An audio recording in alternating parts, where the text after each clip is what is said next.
Bonjour, je suis Dira Khan et je suis chargée d'affaires au sein du Pôle national éco-conception et management du cycle de vie. Aujourd'hui, nous allons parler de l'étude sur les retours économiques de l'éco-conception. Cette étude a été mandatée par l'Institut de développement de produits du Québec et le Pôle éco-conception. Cette étude a été financée par l'ADEME, par la CCIT de Saint-Étienne-Montbrison, par la Direct ainsi que le CETIM. Pourquoi nous avons fait cette étude?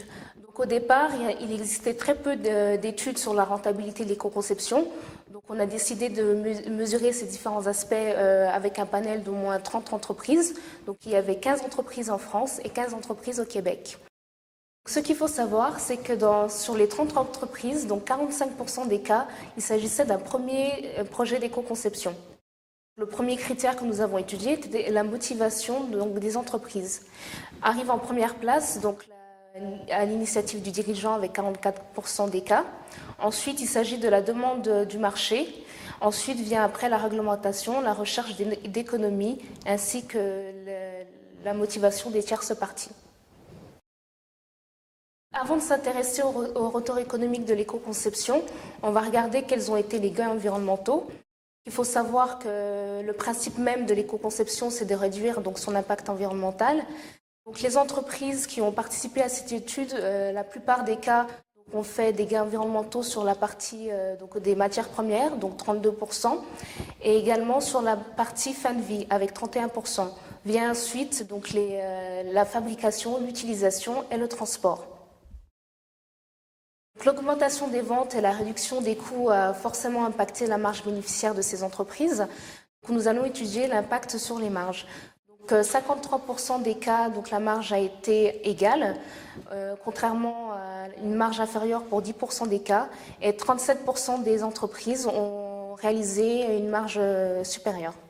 Nous avons également étudié l'impact sur les coûts variables selon 3 postes. Le premier poste, c'est la réduction de coûts de matières premières, qui a été enregistré pour 54% des cas.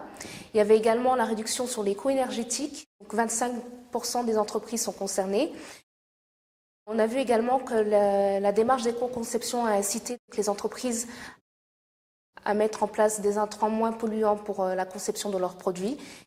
21% de ces entreprises sont concernées par ce cas.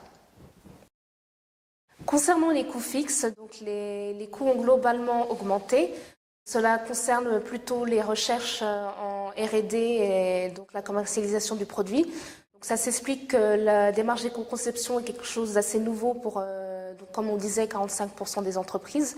Donc il y a 55% des cas où l'augmentation des coûts fixes est due principalement donc, à la recherche en R&D. Outre les retours économiques de l'éco-conception pour une entreprise, la plupart des entreprises ont vu donc, leur image améliorée et avoir une meilleure notoriété par rapport aux produits conçus de façon habituelle. Nous allons terminer donc cette présentation par la présentation d'une entreprise.